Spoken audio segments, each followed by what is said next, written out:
Boa noite, moçada. Juntos mais uma vez. Vamos corrigir a nossa prova. Mas antes eu queria falar com vocês um negócio. A respeito dos trabalhos que eu pedi para fazer. Talvez eu peço desculpas àqueles que não precisariam ouvir isso, mas algumas pessoas precisam levar isso mais a sério. Quando eu peço para fazer um trabalho, é para que vocês o façam realmente. Ou será que acharam que eu não fosse ler os trabalhos? Encontrei trabalhos rigorosamente iguais. Ou seja, alguém mandou para alguém. Sabe, a ideia não é essa.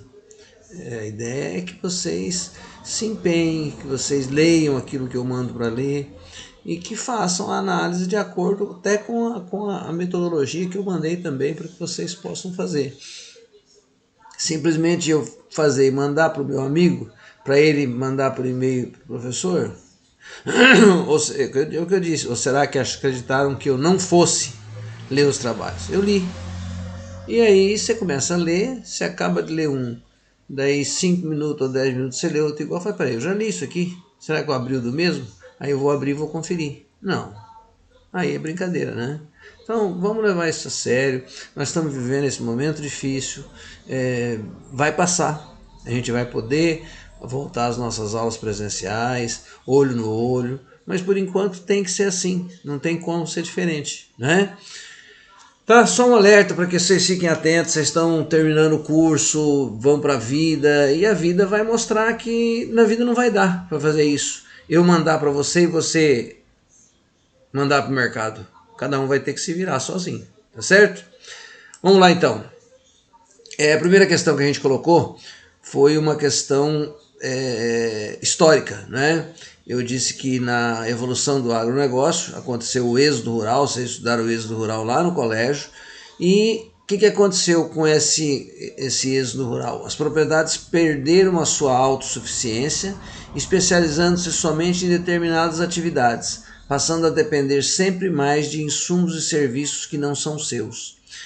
Foi perdendo a autossuficiência exatamente porque foi tendo esse êxodo rural, foi ficando menos gente na zona rural, as propriedades antes eram preparadas para serem autossuficientes, produzir tudo para todo mundo, né? E aí foram se especializando em determinadas atividades, ou seja, foi se profissionalizando a atividade, e aí passou a depender mais de insumos e serviços que não são seus, ou seja, dependia de insumos produzidos por outros, tá? Eu fiz essa afirmativa apenas para que vocês colocassem verdadeiro ou falso. Logo, isso era verdadeiro, tá certo? Aí eu disse uma outra frase assim, que considerando que o agronegócio tem um ciclo, o agronegócio é um ciclo, né? A gente falou isso antes da porteira, dentro da porteira e depois da porteira. Só que aí eu pus com a terminologia mais técnica, com fases a jusante, dentro e a montante da porteira. Leia as afirmativas abaixo e aponte se são verdadeiras ou falsas. Aí eu digo o seguinte, a produção de insumos, indústria e equipamentos de beneficiamento... Desculpa, fui desligar o telefone. A produção de insumos, indústria de equipamentos e beneficiamentos são negócios a montante da porteira. Isso é verdadeiro ou falso? Veja, eu estou dizendo que a produção de insumos, aquilo que o agronegócio vai usar, indústria de equipamentos, são equipamentos que vão ser usados também, e beneficiamento. Beneficiamento é a montante da porteira? O beneficiamento é feito antes da produção? Não. Beneficiamento é feito depois da produção, tá certo? Logo, beneficiamento é feito a jusante e não a montante. Então, essa afirmativa estaria falsa. A segunda afirmativa dizia o seguinte: a distribuição e consumo da produção, a publicidade, a bolsa de mercadorias são negócios a jusante. Jusante vem do latim, a questão da jus, onde vazante do rio, quer dizer, é o que é posterior à produção. Então a distribuição e consumo de produção, publicidade e bolsa de mercadorias são negócios realmente a jusante da porteira. Logo, isso aqui seria verdadeiro. Aí fizemos uma questão sobre a sazonalidade. A sazonalidade, a razão de termos sazonalidade na produção agrícola é devido ser a produção dependente de condições climáticas de cada região, ocorrendo períodos de safra e entre safra. A gente falou sobre isso. Isso se torna um problema porque o consumo também oscila na safra e na entre safra. E vocês acham que isso é verdadeiro ou é falso? Na verdade, a gente falou que, enfatizamos bastante isso, que as condições climáticas ocorrem faz com que haja safra entre safra. Por quê? Porque essas condições climáticas são diferentes em períodos do ano e o consumo não oscila. Por isso que nós temos safra e na entre safra os produtos sobem.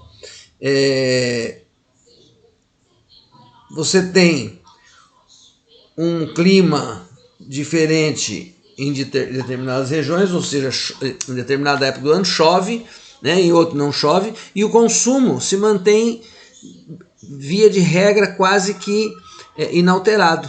Eu disse que isso se torna um problema porque o consumo também oscilava. Isso fez com que a frase ficasse falsa, tá certo? Aí a outra questão diz o seguinte, ó, sabemos hoje que a água, gente, a gente precisa estar muito atento a isso. Sabemos hoje que a água é um insumo natural, indispensável à vida. No passado, por ter sido abundante e disponível, o seu uso sempre foi equivocado e consumista. A gente falou sobre isso quando a gente falou sobre a água e chamou mais atenção, né? Como no passado não havia essa perspectiva de falta, era abundante e disponível, sempre foi consumista, usava de forma inadequada e tudo mais, né? E hoje a gente sabe que tem que ser diferente. Então, eu estou dizendo que no passado, por ter sido abundante e disponível, o seu uso foi equivocado e consumista. Era assim? Claro que era, né? Então, isso é verdadeiro. E quando falamos da energia, eu digo aqui que o uso de energia no agronegócio é fundamentalmente de energia hidrelétrica, não é? A energia que nós usamos no agronegócio não vem da produção de hidrelétricas, e ela não é uma energia onerosa e escassa, tanto assim que tem determinadas épocas do ano em que as distribuidoras mudam até a cor da bandeira, né? Por ter o consumo maior do que a produção. Razão pela qual é importante, se possível, o uso de energia de fontes alternativas.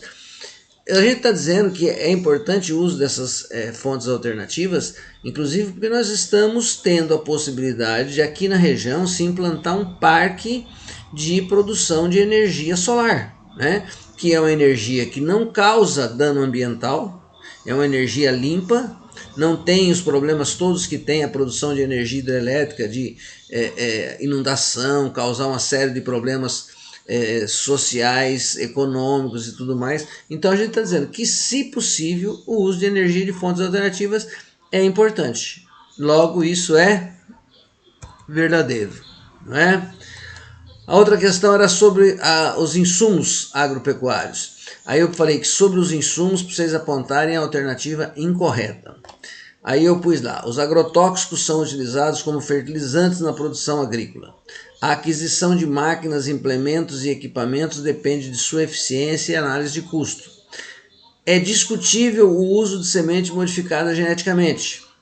O uso de zoormônios, hormônios para uso em zootécnico, pode ser perigoso pelo resultado negativo que pode causar aos consumidores. Nenhuma das alternativas anteriores. Não, minto, isso aqui está aqui para cá. Aí o que acontece? É para você apontar a incorreta. A gente não falou que esse uso de zoormônio, esses hormônios inclusive para engorda de bovino, foi muito usado no passado, hoje é proibido isso, pelo resultado negativo que pode causar aos consumidores. Na medida que você consome um animal que usou hormônio no seu regime de engorda, isso pode ser prejudicial ao ser humano. Também falamos que hoje só se usa semente modificada geneticamente, né? As tais modificações foram feitas, foi feita inclusive uma comissão, CNBio, Comissão Nacional para analisar essa produção de organismos geneticamente modificados. Mas parece-me que isso foi feito assim, a economia atropelou um pouco, né, a produção dessas sementes e hoje se usa adoidado, né? Aliás, é raro você encontrar semente que não seja semente modificada geneticamente. Então ainda é discutível em alguns aspectos o uso dessa semente modificada geneticamente. Então isso também é verdadeiro. A aquisição de máquina, implemento e equipamento depende da sua eficiência e análise de custo. É claro, se você tem uma lavoura aí de 50 hectares, você não vai comprar um trator, um equipamento, um maquinário que seja para preparo de 500 hectares, né? Então, ao adquirir uma máquina e implementos, você vai ver a eficiência e a análise de custo. O que é melhor em termos de custo para mim, o que é melhor em termos de rendimento para mim. E agrotóxico ser utilizado como fertilizante, brincadeira, né? Agrotóxico é usado para combater praga e doença, não como fertilizante. Então, logo, a alternativa incorreta, a afirmativa incorreta era essa daqui, ó. Tá certo? Essa eu acho que pouca gente errou, a maioria acertou. Aí nós falamos sobre os serviços agropecuários. Pedi para também apontar incorreta. Aí eu digo lá, ó, as pesquisas agropecuárias são feitas no Brasil predominantemente por órgãos governamentais. Nós inclusive citamos uma série de institutos que são órgãos de pesquisa, Embrapa, não é? Que fazem as pesquisas predominantemente feitas por órgãos governamentais. As universidades. No estado de São Paulo nós temos 5 ou 6 institutos de pesquisa. E eu disse que esses institutos são agregados à APTA, Agência Paulista de Tecnologia do Agronegócio. Aí nós temos o IPT, o Instituto em Campinas, como chama?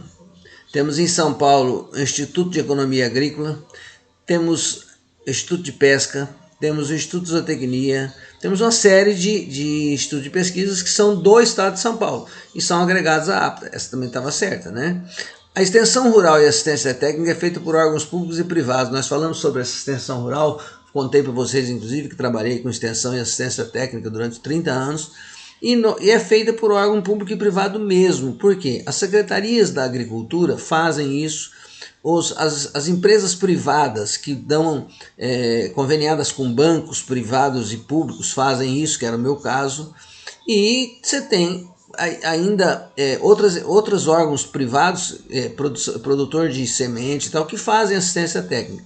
Então a extensão rural e a assistência técnica é feita realmente por órgãos públicos e privados, tá? Aí falamos da infraestrutura. A infraestrutura é fundamental para a produção agropecuária, pois possibilita forma de entrada e saída de insumos e produtos. Quando a gente fala de infraestrutura, vocês hoje não vivem isso, mesmo o pessoal que é ligado aí ao setor sucroenergético só anda em estrada boa e tudo mais para atingir as lavouras, né? Mas eu já sofri muito em estrada para atingir propriedades agropecuárias. E aí, isso faz parte da infraestrutura, ponte, estrada e tudo mais. É fundamental para essa produção, porque você tem produtos que precisam ser produzidos e escoados rapidamente. Então, possibilita a entrada e saída de insumos e produtos. Logo, essa afirmativa também é correta. Não restou outra a não ser nenhuma das alternativas anteriores, que era a resposta correta para essa questão. Beleza? Aí falamos da atividade biológica. O que é essa atividade biológica? Você compra um mamão, esse mamão você bota na sua fruteira. Biologicamente, esse produto foi colhido, mas a atividade biológica continua, né? Se você deixar ele 3, 4, 5 dias, ele vai amadurecer e vai estragar. Por ter essa atividade biológica contínua após a colheita de produtos agrícolas, é que você depende de algumas implicações em relação a isso. E a gente falou dessas implicações. Você precisa de embalagens mais adequadas? Claro que precisa, para proteger um produto que ainda está com a atividade biológica em ação. Você precisa de logística específica para distribuição? Claro que sim. Não sei se comentei com vocês aqui na região, nós tínhamos um produtor, ele produzia o que? Colhia aqui no final da tarde, mandava para São Paulo, com um caminhão refrigerado, para amanhã, no dia seguinte cedo, ser processado para usar no McDonald's. Era um produto que usava lá no McDonald's. Era produzido aqui, não me lembro se era moranguinho, alguma coisa assim. Então você precisa de uma logística específica para distribuição. Você precisa de fazer classificação e tratamento de produtos. Alguns desses produtos, se vocês compram manga hoje no supermercado, eu já falei isso para vocês também. Os produtos iam para o CEAGESP tratados com giberilina para fazer uma maturação de casca e tudo mais. Você precisa desenvolver uma tecnologia de colheita adequada, claro, por ser produtos que possam continuar essa atividade biológica após a colheita. Você precisa ter uma colheita adequada. Logo, nenhuma das alternativas anteriores era a resposta correta. Aí falamos da defesa, falamos quanto que é importante a questão da defesa agropecuária, né? Falamos que era um serviço essencial para desenvolvimento da agropecuária. Por quê? Porque ele assegura a sanidade, impedindo a entrada de material genético portador de doença, controle de epidemias, e é desempenhado por instituições públicas e privadas. Veja, quando eu falo que ele é um serviço essencial, e o que faz a defesa? A defesa faz exatamente isso, assegura a sanidade, não deixa que entre numa região qualquer material genético portador de doenças. Quando você vai importar determinadas plantas, elas precisam ficar de quarentena, porque senão ela pode estar entrando um material genético. Serve para controlar epidemias, que é o caso, também já teve vaca louca e outras aí. Agora, quem faz esse serviço essencial que é a defesa são só instituições públicas. O que pode acontecer é que podem ser instituições públicas federais, estaduais ou municipais, mas nunca por instituições privadas. Logo, isto era falso. Certo? Aí falamos um pouco sobre a questão das atividades intensivas, né? E aí fizemos 3 afirmativas. Dentre os principais resultados das explorações intensivas estão a maior velocidade de ganhos e maior facilidade de controle de rebanhos. O que acontece? A atividade intensiva é aquela que você fica com os animais confinados num espaço menor. Naturalmente que você tem isso mesmo, você tem uma velocidade de ganho maior e você tem maior facilidade de controle sobre o rebanho, uma doença, qualquer coisa desse tipo, né? Então essa afirmativa é correta.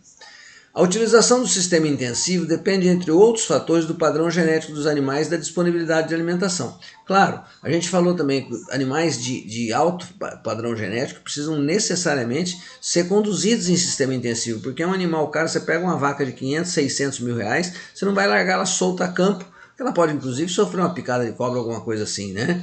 Só que para você fazer esse sistema intensivo, você depende de outros fatores, né? Além do padrão genético dos animais, da disponibilidade de alimentação, entre outros fatores. Porque a alimentação nesse caso é importantíssima, porque você vai ter os animais confinados, você tem que levar a alimentação até lá, né? Então essa afirmativa também era correta. Aí eu disse que os sistemas extensivos, o extensivo qual é? Aquele do animal criado a campo, demanda um maior investimento em construções e alimentação e utilização de tecnologias mais sofisticadas. Exatamente o contrário, né? Quem demanda maior investimento em construções, alimentação e tecnologia são sistemas intensivos e não extensivos. Logo, essa afirmativa era incorreta. Aí nós tínhamos que apenas 1 e 2 eram corretas, certo?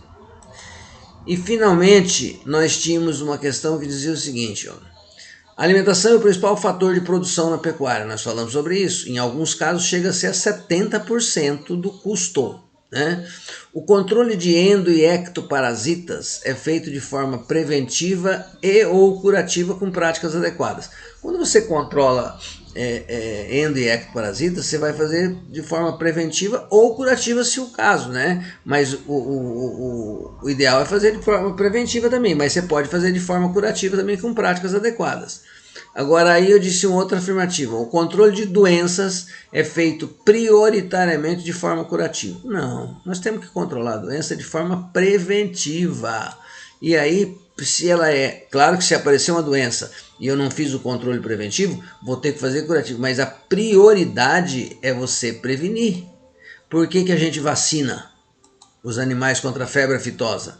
Para evitar que esse animal tenha aftosa. Então, o controle de doença na pecuária é feito de forma preventiva, prioritariamente de forma preventiva e não curativa. Logo, essa afirmativa estava incorreta. E aí, apenas 1 e 2 eram corretas. Tá chique? Com isso, a gente encerra a correção da prova.